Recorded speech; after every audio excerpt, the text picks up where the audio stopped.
Hello என் சொந்தங்களே, இன்றைக்கி நம்ம ஒரு அருமையான பழச்சாறு பண்ண போகிறோம். எந்த கெமிக்கலும் இல்லாமல். அது என்ன அப்படிங்கிறத பார்க்கலாம் வாங்க.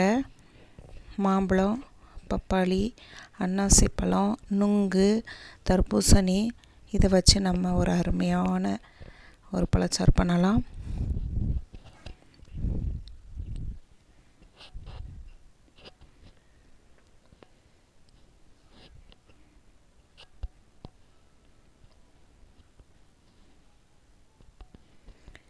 ஒரு பாத்திரத்தில் மாம்பழம் நல்ல பொடியாக நறுக்கி போட்டுக்கோங்க.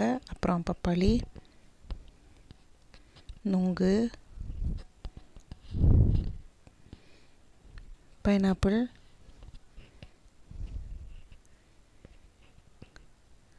அப்புறம் தர்பூசணி. அதே மாதிரி ஒரு மிக்ஸி ஜாரில் நம்ம போட்டிருக்க அந்த பழங்களோட கொஞ்சம் கொஞ்சம் தனியாக எடுத்து வச்சுக்கிட்டு அதையும் அந்த ஜாரில் போட்டு கொஞ்சமாக தண்ணி ஊற்றி நல்லா அரைச்சி எடுத்துக்கணும்.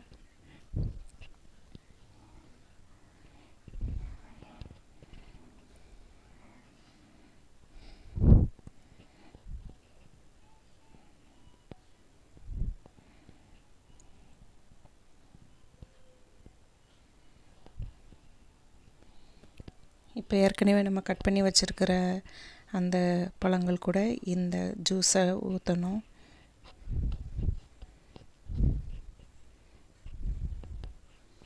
அது கூட கொஞ்சம் நன்னாரி சர்பத்து ஊற்றணும். தேவைக்கு ரொம்ப ஊற்றினா நல்லா இருக்காது, திகட்டி போயிடும். அப்புறம் ஒரு அரை எலுமிச்சை பழத்தை பிழிஞ்சு விடுங்க. இப்போ நல்லா மிக்ஸ் பண்ணுங்கள். அந்த கரண்டி வச்சு எந்த அளவுக்கு கூழாக்க முடியுமோ அவ்வளோ கூழாக்கணும். அப்போ தான் நல்லாயிருக்கும். எல்லாம் நல்லா மிக்ஸாக வந்து